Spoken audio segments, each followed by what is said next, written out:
সবার ছোট ছোট ইচ্ছেগুলো পূরণ করাই হলো আমার কাজ। Hello everyone, this is Sultana Swarna. Welcome back to my new another blog video. কেমন আছেন সবাই? আশা করি অনেক ভালো আছেন। আমিও তো আলহামদুলিল্লাহ অনেক ভালো আছি। আজকে বের হয়ে পড়েছি ব্রাইড সাজানোর জন্য। তো ফার্স্টেই আমি রেডি হয়ে নিয়েছি, তারপরেই এই যে আমার বাবাও রেডি হয়ে গেছে, মোটরসাইকেল বের করে দাঁড়িয়ে আছে। এখন রওনা দিয়ে দিব সেই বহুদূর বড় কালিকাপুর গ্রামে। তো সেখানে যেতে হলে অনেক রাস্তা ঘুরে ঘুরে তারপরে যেতে হয়।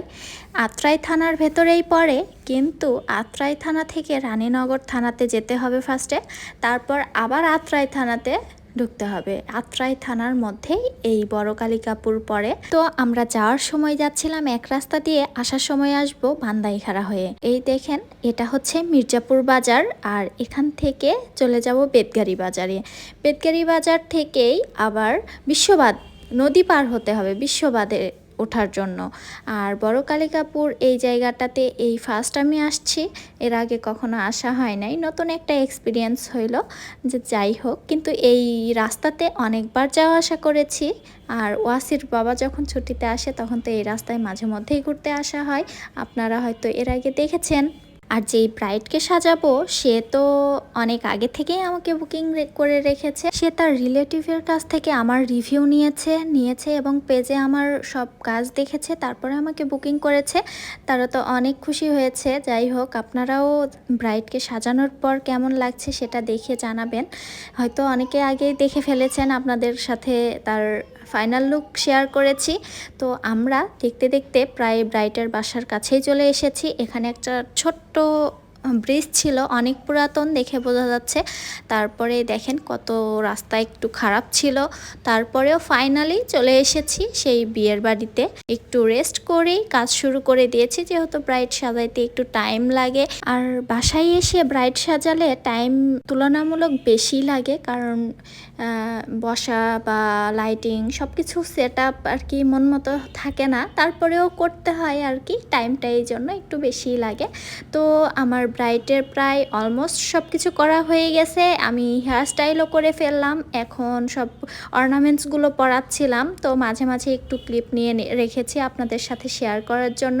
এরপরেই ব্রাইডের ফাইনাল লুক কমপ্লিট করে দিয়েছি, ওড়না সেট করে দিয়েছি। তো এখন ওকে কেমন লাগছে বলেন? আমার কাছে তো স্পেশালি অনেক অনেক সুন্দর লেগেছে। আর আপুটা এমনিতেই মাশাল্লাহ অনেক কিউট, সাজানোর পর তো আরও কিউট হয়ে গেছে। আপনারা অবশ্যই কমেন্টে জানাবেন কেমন লাগছে। আর আপুর বড় বোন ছিল, সে তো অনেক পছন্দ করেছে। সে আমাকে বুকিং করেছিল, তার সাথে আমার কথা হয়েছিল।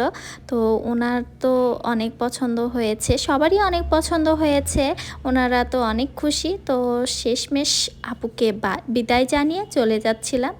এরপরে আমরা খাওয়া দাওয়া করব, বাবু রেখে এসেছি তাই তাড়াহুড়া করছিলাম। খুব তাড়াতাড়ি খাওয়া দাওয়া শেষ করে রওনা দিয়ে দিব। আর যাওয়ার পথে যাব অন্য একটা রাস্তা দিয়ে। এসেছিলাম বেতগাড়ি বাজার হয়ে, এখন যাব বান্দাইখাড়া হয়ে। আর বান্দাইখাড়া তো আমার শ্বশুরবাড়ি, আপনারা সবাই জানেন। এর মাঝেই আপনাদেরকে মনে করিয়ে দিই, সামনেই কিন্তু ওয়েডিং সিজন, আগে থেকেই বুকিং দিয়ে রাখবেন। হিন্দু মুসলিম সবাই কিন্তু আগে থেকেই কন্ট্যাক্ট করে রাখবেন, তা না হলে কিন্তু সিরিয়াল পাবেন না।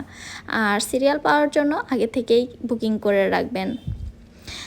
তো এখন আমরা রওনা দিয়ে দিলাম। দেখতে দেখতে চলে এসেছি বান্দাইখাড়া বাজার। বান্দাইখাড়া বাজারে দেখছি মেলা বসেছিল, সেখান থেকেই কদবেল নিয়েছি। আর এই কদবেল আমার যে এত পছন্দের, কি আর বলবো, আমার অনেক ভালো লাগে। আমি তো এই সময় বেশিরভাগ টাইমে এই ফলটা খাই আর কি, আমার অনেক পছন্দের একটা ফল। তো তারপরে এখান থেকে একটু আচারও নিচ্ছিলাম, মিক্সড আচার, চালতার আচার। এই আচারগুলো তো কি দারুণ লাগে, কি আর বলবো। তো এই তো বাসায় ফেরার পথে দেখেন, এটা হচ্ছে আমাদের আত্রাইয়ের প্যারিস রোড। এর আগে ভিডিওতে দিয়েছিলাম, অনেকেই এই ভিডিওটা অনেক পছন্দ করেছে। তো আমার ভিডিওটা কেমন লাগলো অবশ্যই কমেন্টে জানাবেন। আরও নতুন নতুন ভিডিও পেতে অবশ্যই পেজটিকে ফলো দিয়ে রাখবেন, আমার পাশে থাকবেন, আমাকে সাপোর্ট করবেন। কেউ বাজে মন্তব্য করবেন না, কারোর কাছে ভিডিও যদি ভালো না লাগে স্কিপ করে যাবেন। আল্লাহ হাফেজ, সবাই ভালো থাকবেন।